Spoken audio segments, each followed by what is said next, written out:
1415년 음력 10월 25일 한성부에서 한 아이가 세상에 태어납니다. 이름은 한명회. 훗날 조선 정치사의 중심에 서는 인물이었습니다. 그러나 그의 출생은 축복이라기보다 기적에 가까웠습니다. 어머니가 임신한 지 7개월 만에 태어난 미숙아였기에 그는 칠삭둥이라는 별명을 얻습니다. 당시 의학 수준으로는 일찍 세상을 등질 가능성이 컸습니다. 연려실 기술에 따르면 집안에서도 이 아이가 오래 살기 어렵다며 포기하려 했지만 한 늙은 여종이 정성으로 키워내 결국 목숨을 부지했다고 합니다. 그는 태어날 때 배에 북두칠성을 닮은 검은 점이 있었다는 전승이 전해집니다. 조선사회에서 별점과 관상은 아이의 운명을 예언하는 요소로 여겨졌습니다. 종조부 한상덕은 어린 명예의 얼굴을 살펴보며 이 아이는 기운이 예사롭지 않다. 언젠가는 집안을 다시 일으킬 것이다 라고 말했다고 합니다. 훗날 권력의 중심에 오르는 그의 삶을 예언한 한마디였던 셈입니다.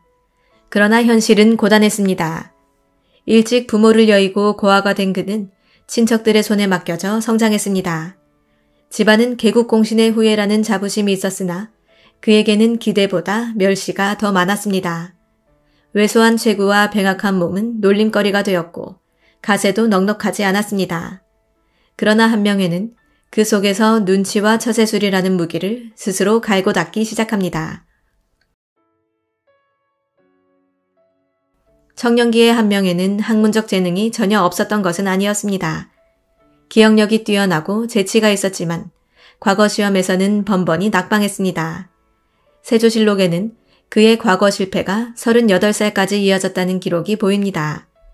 당시 과거급제는 젊은 선비들이 출세하는 가장 확실한 통로였습니다.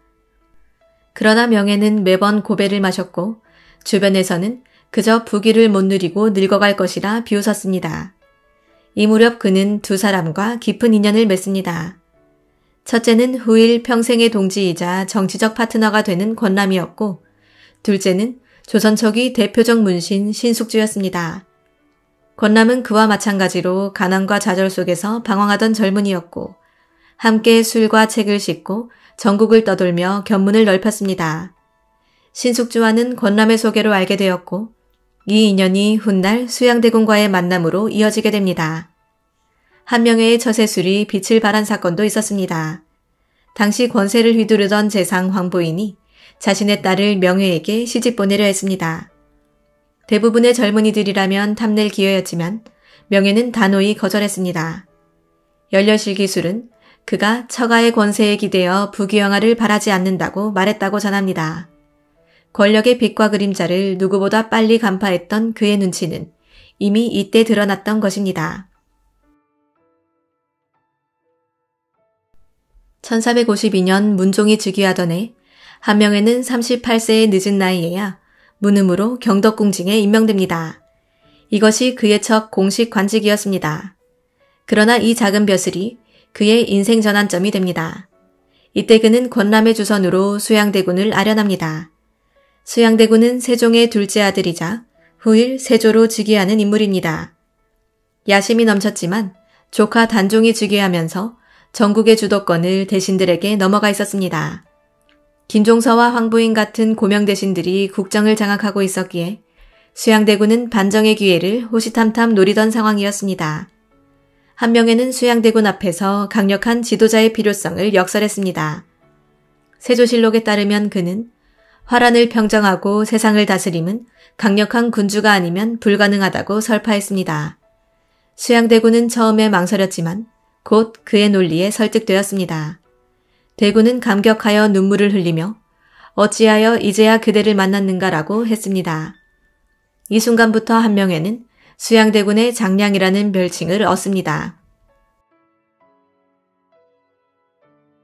1453년 음력 10월 역사의 큰 물줄기를 바꿀 사건이 벌어집니다. 바로 계유정난입니다. 명회는 반정의 실질적 기획자였습니다.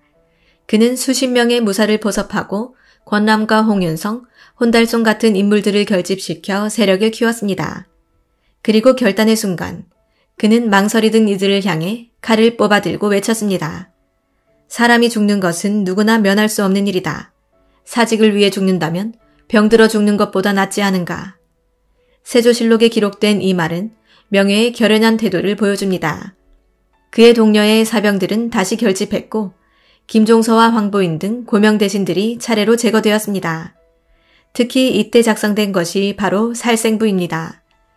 누구를 살리고 누구를 죽일지를 정리한 명단으로 한명회가 직접 기획했다고 전해집니다. 이는 단순한 반정이 아니라 조선 정치사에 공포정치의 서막을 알리는 장치였습니다. 이후 살생부라는 단어는 정치적 숙청의 상징어가 됩니다. 정난의 성공으로 수양대군은 실질적인 권력을 장악했고 명예는 1등 공신에 올랐습니다. 세조실록은 이때 그를 좌익공신으로 책록하고 상당군에 봉한다고 기록합니다. 한명회는 이제 가난한 칠삭둥이가 아닌 권력의 심장부에 발을 들여놓은 권신으로 변모한 것입니다. 1455년 단종으로부터 양의를 받아 즉위한 수양대군은 이제 세조가 됩니다. 그러나 왕좌는 굳건하지 않았습니다. 어린 조카의 자리를 빼앗은 데 따른 정통성 시비가 끊이지 않았기 때문입니다. 세종의 유운을 기억한 지편전 학자들과 충절을 중시한 대신들은 세조의 즉위를 인정하지 않았습니다. 성삼문, 박팽년, 하위지 등으로 대표되는 사육신은 은밀히 단종 보기를 모의합니다. 기회는 연회장이었습니다.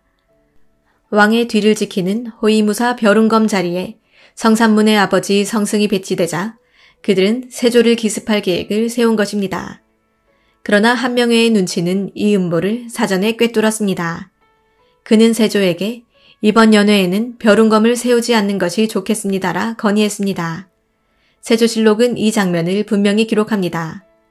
그 한마디로 사육신의 계획은 무산되었고 내부에서는 동요가 일어났습니다. 결정적 사건은 내부 배신에서 터졌습니다. 모의에 가담한 김질이 장인 정창손의 설득으로 계획을 밀고한 것입니다. 결국 사육신은 체포되어 처형당했고 수백 명이 연루되어 가문이 멸망했습니다.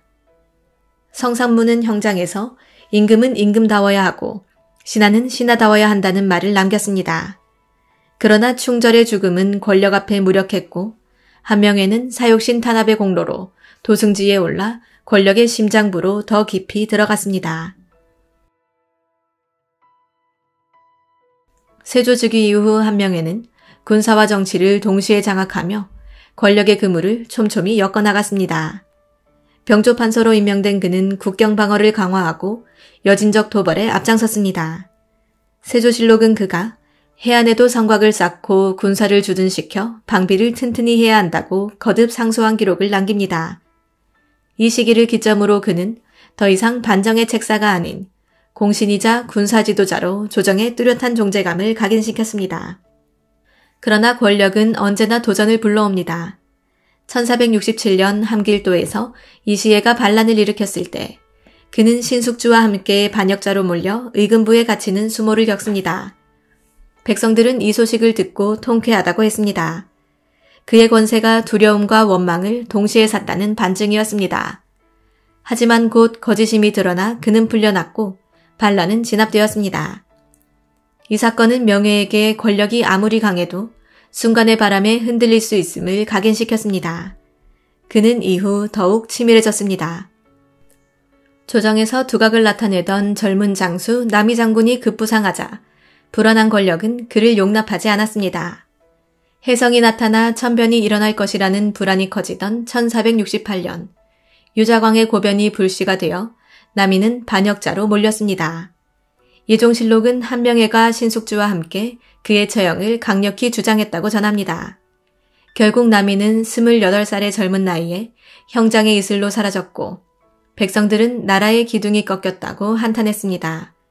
그러나 권신 한명회는 오히려 공신호를 받고 건세를 더욱 공고히 했습니다. 정치와 군사만으로는 부족했습니다. 그는 왕실과의 혼맥을 통해 권력을 제도화했습니다. 셋째 딸은 예종의 정비 장순왕후가 되었고 넷째 딸은 성종의 정비 공혜왕후가 되었습니다. 두 대에 걸쳐 왕비의 친정아버지가 된 그는 외척으로서 국정을 쥐게 되었습니다. 나아가 사위와 손자까지 왕실과 겹겹이 얽히게 하여 누구도 쉽게 흔들 수 없는 기반을 마련했습니다. 성종실록은 성종즉위 과정에서 그가 자을상군 이열을 지지하여 왕위에 오르게 한 사실을 전하며 그의 결정적 역할을 전합니다. 그러나 권력의 절정은 곧 민심의 풍자를 불러왔습니다. 한명회는 은퇴를 운운하며 한강 남쪽에 화려한 정자 압구정을 짓고 늙어서는 강가에 누워 세상을 간주하겠다는 자평을 남겼습니다. 하지만 실제로 그는 권력을 놓지 않았습니다.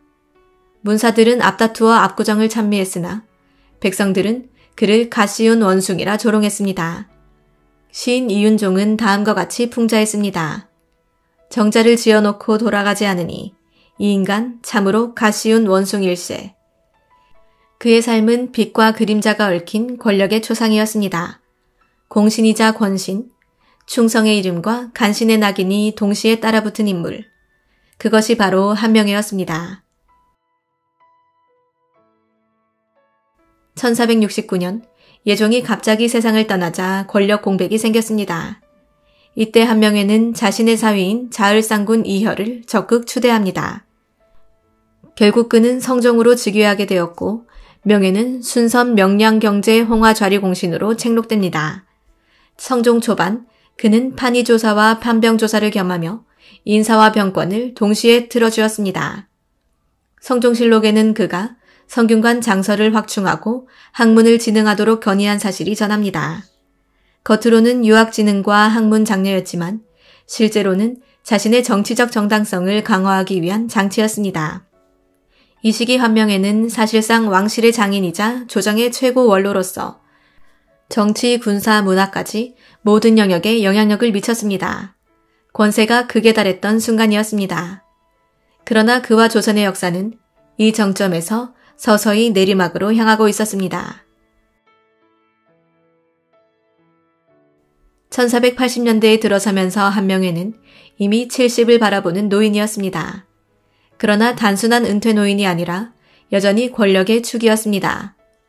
성종실록은 그가 병을 이유로 수차례 사직상소를 올렸음을 전하지만 동시에 여전히 국정의 준대사에 개입하는 모습도 함께 기록합니다. 이는 그가 은퇴와 권력을 동시에 쥐고 있었음을 보여주는 대목입니다. 그의 만년을 대표하는 사건 중 하나는 폐비 윤씨 문제 처리였습니다. 윤씨가 폐위된 이후에도 그 문제는 여전히 조정의 불안 요인이었는데 한명회는 원로 대신으로서 이 사건을 강경하게 정리하려 했습니다.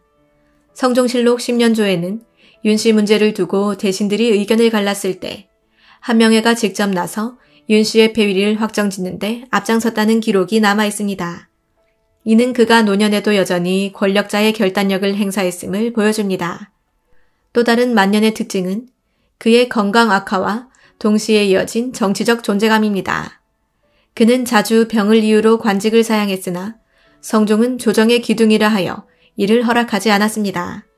실제로 성종실록 17년에는 한명회가 병으로 누워있으면서도 조정의 중대사를 자문받았다는 기록이 보입니다. 병석에 누운 노정승의 모습은 육신은 쇠했으나 권력의 그물망 속에서는 여전히 벗어날 수 없었던 그의 처지를 드러냅니다. 마지막 순간은 비교적 평온했습니다. 1487년 4월 그는 70세의 나이로 세상을 떠났습니다.